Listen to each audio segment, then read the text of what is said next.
एक बार की बात है। किशनपुर गांव में महेश नाम का व्यक्ति अपनी बीवी रमा, 6 साल की बेटी पिंकी और 8 महीने के बेटे बिट्टू के साथ रहता है। जिंदगी एक पल में कितनी बदल जाती है, इसका सबसे बड़ा उदाहरण है महेश। वो एक केमिकल फैक्ट्री में काम करता था। एक रात फैक्ट्री में ब्लास्ट हो गया। उसे गंभीर हालत में अस्पताल में भर्ती कराया गया। जैसे ही रमा को पता लगा, वो भागी भागी अस्पताल पहुंची। काफी गंभीर हालत है आपके पति की। हम अपनी तरफ से पूरी कोशिश कर रहे हैं, आप भगवान पर पूरा भरोसा रखिए। महेश बच तो गया, लेकिन इस हादसे में उसने अपना पैर भी खोया और अपनी नौकरी भी। घर में जो भी जमा पूंजी थी वो उसके इलाज में खर्च हो गई। पिछले 3 महीनों से वो बेरोजगार है। इन 3 महीनों में उसने नई नौकरी ढूंढने की बहुत कोशिश की, लेकिन एक अपाहिज को कोई भी नौकरी नहीं देना चाहता था। अब तो बारिश का मौसम भी शुरू हो गया था। इस मौसम में उसे एक जगह से दूसरी जगह जाने में बहुत दिक्कत होती, क्योंकि सड़कें पूरी तरह पानी से भर जाती।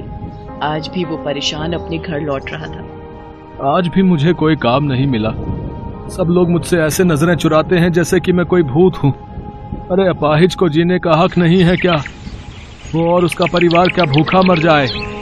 महेश बार बार की असफलता से परेशान हो चुका था। उसका मकान मालिक 3 महीने का किराया वसूलने हर दूसरे दिन उसके घर आ जाता था। साथ ही घर खाली करवाने की धमकी भी देता था। कल शाम भी वो आखिरी चेतावनी देकर गया था। इधर घर में अनाज का एक भी दाना नहीं था। पिछले 2 दिन से पूरे परिवार ने कुछ भी नहीं खाया था। उसे कुछ भी समझ नहीं आ रहा था कि अब वो क्या करे। वो ये सब सोचते सोचते जा ही रहा था कि तभी जोरों की बारिश शुरू हो जाती है। मुझे उस चाय की टपरी के नीचे छिप जाना चाहिए। कहीं बारिश में तबीयत खराब हो गई तो लेने के देने पड़ जाएंगे। वो चाय की टपरी के नीचे जाकर खड़ा हो गया। चाय की टपरी वाला चाय के साथ पकौड़े भी बना रहा था। लोग चाय के साथ पकौड़े खाते हुए बारिश का मजा ले रहे थे। उसे पता था कि घर में कुछ भी खाने के लिए नहीं है। उसने अपनी जेब में हाथ डाला तो उसे बहुत ही बड़ा 10 रुपए का पुराना नोट ही मिला। 10 रुपए ही है जेब में। क्या करूं मैं? हम मियाँ बीवी तो पानी पीकर भी रह लेंगे, लेकिन बेचारी पिंकी कब तक भूखी रहेगी? अगर मैं उसके लिए पकौड़े ले जाऊंगा तो वो बहुत खुश होगी। पहले उसने बहुत सोचा, फिर उसने उन पैसों से पकौड़े खरीद लिए। थोड़ी देर बाद बारिश बंद हो गई। फिर वो पकौड़े लेकर घर पहुंचा, लेकिन घर के बाहर पहुंचते ही उसकी आंखों में आंसू आ गए। उसके बीवी बच्चे घर के बाहर खड़े थे और उसका 8 महीने का बेटा बिट्टू अपनी माँ की गोद में लगातार रोए जा रहा था। पिंकी सहमी हुई अपनी माँ का आंचल पकड़कर खड़ी थी और उनका मकान मालिक उनका बचा खुचा सामान सड़क पर फेंक रहा था। उसकी बेटी ने जब उसको देखा तो वो भागते हुए महेश के पास आई और रोते हुए कहने लगी, बाबा देखो ना, अंकल ने हमें घर से बाहर निकाल दिया और वो हमारा सामान भी बाहर फेंक रहे हैं। और जो मेरी छोटी सी गुड़िया थी ना, जो आप लाए थे, अंकल ने उसे भी नाले में फेंक दिया। महेश ने अपनी बच्ची को चुप करवाया और जाकर मकान मालिक के पैरों में गिर पड़ा। ये आप क्या कर रहे हैं मालिक? इस तरह हमें बेघर मत करिए। चुप कर, पहले 3 महीने का किराया हाथ में रख, फिर बात कर। मैं जल्दी ही आपके सारे पैसे चुका दूंगा। चुप कर, पिछले 3 महीने से तुम्हारी ये बात सुन सुनकर मेरे कान पक गए। तभी मकान मालिक की नजर महेश के हाथ में कागज में लिपटे पकौड़ों पर गई। उसे देखकर उसका पारा चढ़ गया। अरे रे, कितना झूठ बोलते हो तुम लोग। मेरा किराया देने के लिए तुम्हारे पास पैसे नहीं है और पकोड़ा पार्टी करने के लिए पैसे हैं। चलो निकलो यहाँ से, मक्कार कहीं के। ये कहकर उसने उन पकौड़ों को उसके हाथ से छीनकर फेंक दिया। फिर वो अपने घर में ताला लगाकर निकल गया। महेश और उसकी पत्नी गिड़गिड़ाते रहे, लेकिन वो तो निर्दयी बना रहा। अब हम कहाँ जाएंगे जी? पता नहीं रमा, लेकिन कहीं तो जाना होगा ना। छोटा मोटा सामान अपने सिर पर उठा वो सड़क पर निकल गए और तभी एक बार फिर से जोरों की बारिश शुरू हो गई। वो बारिश से बचकर कहीं छिपना चाहते थे, लेकिन कहीं दूर दूर तक कोई जगह नहीं। रमा अपने छोटे से बेटे को अपने सीने से लगाए चली जा रही थी। तभी बारिश के साथ साथ ओले भी गिरने लगे। हे भगवान, गरीबों को तकलीफ देने में आपको बहुत मजा आता है ना। बारिश तो हो ही रही थी, अब ओले भी पड़ने लगे।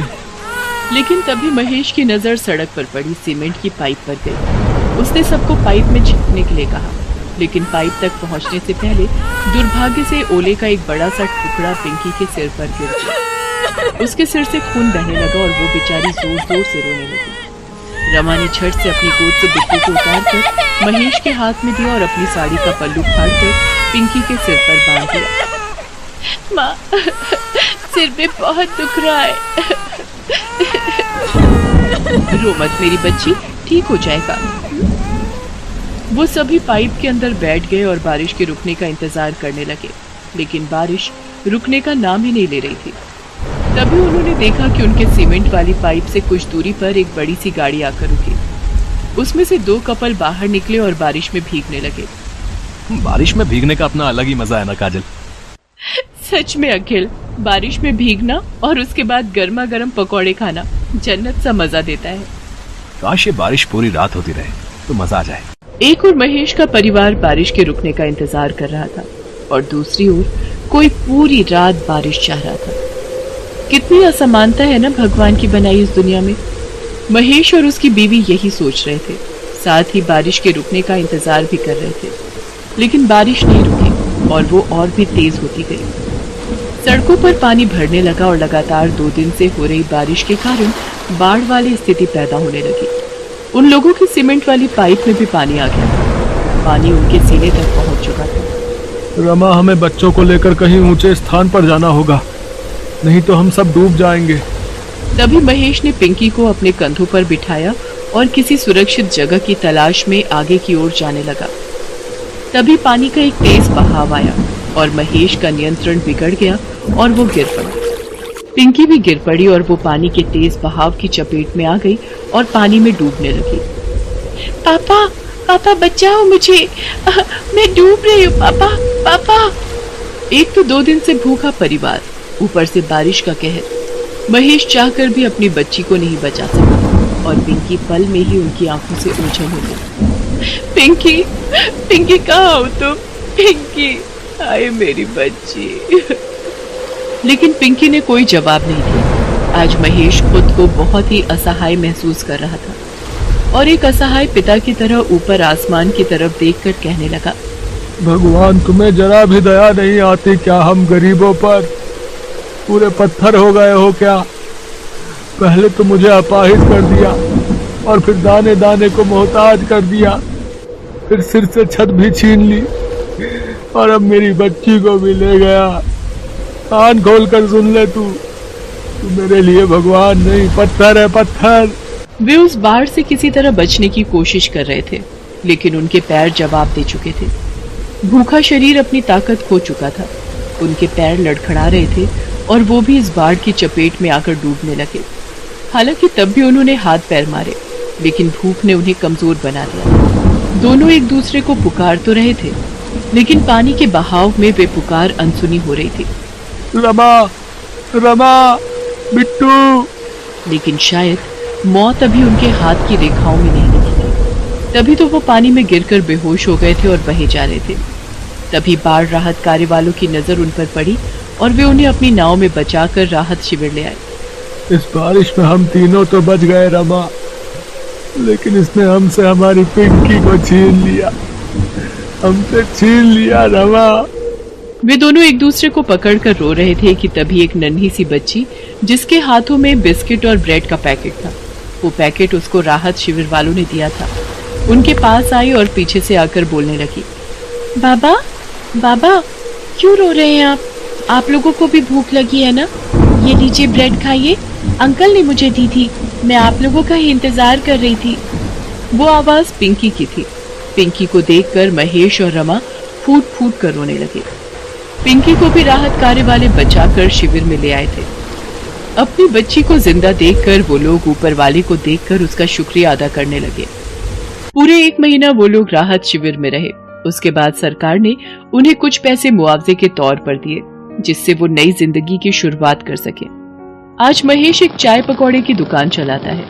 उसकी जिंदगी अब पहले से बेहतर हो गई है। बारिश ने परीक्षा तो ली उसकी, लेकिन उसी बारिश ने उसे फिर से अपने पैरों पर खड़े होने का मौका भी दे दिया। बिहार के गोपालगंज में रामदीन नाम का एक गरीब मजदूर रहता था। परिवार में उसकी पत्नी मंगला और बेटी निशा थी। मंगला, कुछ खाने को दे दे, फिर मैं जाकर देखूं, शायद कोई मजदूरी का काम मिल जाए।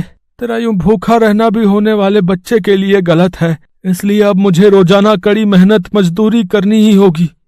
अरे तुम मेरी चिंता मत किया करो, तुम दोनों के साथ थोड़ा बहुत खा तो लेती हूँ। ये देखो, आधी चाय तुम्हारी, आधी चाय मेरी। ये थोड़ी सी भुजिया रखी है, चाय के साथ खा लो। माँ, भूख लगी है, कुछ खाने को दो ना। रुक, मैं तेरे लिए रोटी बनाती हूँ, फिर तू खा लेना। मंगला, आटा कहाँ है जो तू रोटी बनाएगी? एक रोटी का रखा हुआ है जी, वही खिला दूंगी। आप चिंता मत करो, आप काम ढूंढने जाओ। क्या करूँ, क्या खिलाऊंगा मंगला और निशा को? मंगला का भी पूरा टाइम है, वो बेचारी कुछ नहीं कहती। रामदीन बाजार में मजदूरी का काम ढूंढने निकलता है। वो एक दो दुकानों पर काम मांगता है। एक गोदाम में उसे बोरियां ढोने का काम मिल जाता है, पर गोदाम दुकान से कुछ दूरी पर था। देखो, ये दुकान का लड़का तुम्हें गोदाम पर ले जाएगा। हाँ, तुम्हें गोदाम की बोरियां यहाँ दुकान पर लाकर लगानी है, ठीक है? ठीक है सेठ जी, मैं ले आऊंगा। रामदीन पूरा दिन गोदाम की बोरियां पीठ पर लाद कर सेठ की दुकान में उतारता रहा। अरे कितनी बोरियां रह गई हैं भाई, दुकान बंद करने का समय हो रहा है। सेठ जी, बस 4 बोरी और बाकी हैं। रामदीन सारी बोरियां दुकान पर रख देता है। सेठ रामदीन को बदले में 300 रुपए देता है। उन रुपयों से रामदीन कुछ खाने का खरीदता है और घर जाता है। मंगला, ये थोड़ा राशन ले आया हूँ, कुछ दिन तो निकल ही जाएंगे। मंगला उस दिन फिर दाल चावल बनाती है, जिसे देखकर निशा बहुत खुश होती है। माँ, आज आपने खाने में दाल चावल बनाए हैं, मुझे ये वाली दाल बहुत अच्छी लगती है। ये ले, फिर थोड़ी और दाल ले ले बिटिया। मंगला, ये आज तो काम मिल गया, पर आगे कैसे गुजारा होगा? मानसून भी अपने उफान पर है और गोपालगंज का तो तुम्हें पता ही है, कब बाढ़ का कहर हम गरीबों पर टूट जाए कौन जाने। मुझे तो तुम्हारी चिंता हो रही है, तुम्हारी डिलीवरी का वक्त निकट आ रहा है, बस गोपालगंज में सब कुछ ठीक रहे। रामदीन इसी चिंता में था कि मॉनसून आ गया है, कोई काम नहीं मिला तो घर कैसे चलेगा। अगले दिन मंगला, मैं देखता हूँ पड़ोस के विजेंद्र भैया बता रहे थे कि एक इमारत की मरम्मत के लिए किसी को मजदूर चाहिए। पता करके आता हूँ, शायद मिल जाए। बाहर तो बारिश हो रही है, कैसे जाओगे? अरे ज्यादा दूर नहीं जा रहा, पास ही में जा रहा हूँ। रामदीन एक पन्नी ओढ़कर बारिश में काम ढूंढने निकलता है। अचानक बारिश बहुत तेज होने लगती है। वो एक चाय की छोटी दुकान के नीचे खड़ा होकर बारिश रुकने का इंतजार करने लगता है।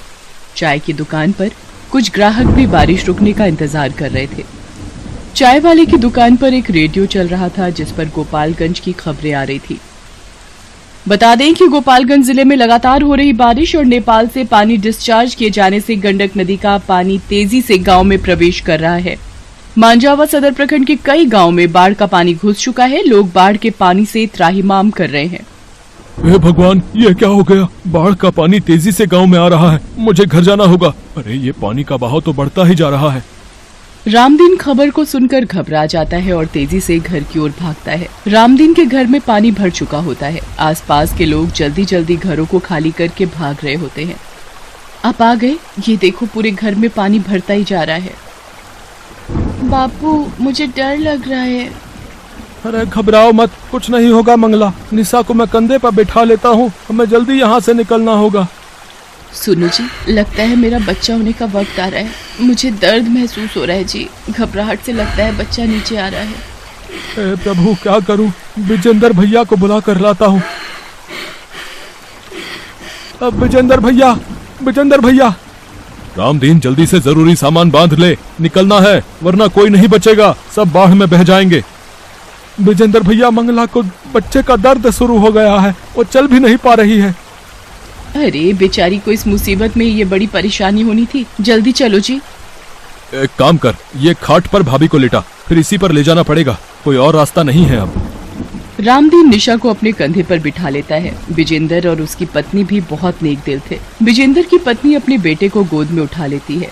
विजेंद्र रामदीन के साथ मंगला को खटिया पर लिटाकर उठाने में मदद करता है। सुनो जी, निशा के बापू, मेरा दर्द बर्दाश्त के बाहर हो रहा है, कुछ करो जी। बाढ़ का पानी बढ़ता ही जा रहा है विजेंद्र भैया। अरे हिम्मत मत हार रामदीन, भगवान सब ठीक करेंगे। लोग पानी के बहाव से बचने के लिए इधर उधर भाग रहे थे। आज पता नहीं एक गरीब पर बाढ़ का कहर आया हुआ था, मानो सब कुछ ले डूबेगा। मंगला की हिम्मत जवाब दे रही थी। अब एक ही उपाय है रामदीन, भाभी को किसी नाव में सहारा दिलवाना होगा। कोई नाव में लिटाने की मदद कर दे बस। अरे भैया भैया भैया, मेरी बीवी का बच्चा होने वाला है, अपनी नाव में जगह दे दो भैया। भाई हम खुद 5 लोग हैं, हमारी नाव इतना वजन नहीं संभाल पाएगी भाई। रामदीन बहुत लोगों के आगे गिड़गिड़ाता है। मंगला की तबीयत बिगड़ने लगती है। मंगला हिम्मत रख। विजेंद्र भैया, मेरी मंगला को कुछ हो गया तो मैं। हिम्मत मत हारो भैया, वो सामने शायद बचाव कर्मी नाव लेकर खड़े हैं। जल्दी से उन लोगों को मदद दो, शायद वो लेडी प्रेग्नेंट है। जल्दी। रेस्क्यू टीम जल्दी से रामदीन के पास पहुंचती है और नाव में मंगला को लिटाया जाता है। मुश्किल के वक्त मजबूरी में मंगला नाव में ही एक बेटे को जन्म देती है। सब लोगों की मदद से मंगला की जान बच जाती है। कुछ देर बाद सुरक्षा कर्मी मंगला और उसके बच्चे के साथ सभी को एक सुरक्षित जगह पर पहुंचा देते हैं। आपका बहुत बहुत शुक्रिया साहब, आज आपने हमारी मदद की। ये हमारा फर्ज था जो हमने निभाया, इसमें धन्यवाद की कोई बात नहीं। रामदीन विजेंद्र और उसकी पत्नी को भी धन्यवाद करता है। विजेंद्र भैया, भाभी जी, आज आप दोनों ने भी हमारी बहुत सहायता की है। अरे भाई कहता है, फिर ये धन्यवाद किस लिए? आजा, भाई के गले लग जा। आज एक बेटे का भी बाप बन गया है तू। मेरा छोटा भैया आया है बापू। हाँ बिटिया, ये देख तेरा छोटा भाई आया। मंगला, अब तुम ठीक हो ना? जी मैं ठीक हूँ, पर अब हम कहाँ रहेंगे? सब कुछ इस बाढ़ में तबाह हो गया। ये बाढ़ की परेशानी मंगला गोपालगंज के साथ साथ हर आसपास के गांव में हर मानसून में होती है, पर हिम्मत रख, सब कुछ ठीक हो जाएगा। गरीब पर बाढ़ का कहर जब आता है अपने साथ बहुत कुछ ले जाता है, पर कहते हैं ना, जब कभी कोई संकट आता है तो भगवान किसी न किसी रूप में अवश्य आ जाते हैं, जैसे ये बचाव कर्मी आए। इस बुरे समय में सबने एक दूसरे की सहायता की और कुछ समय बाद फिर से जिंदगी ने अपनी नई सुबह देख ली। Thanks for watching.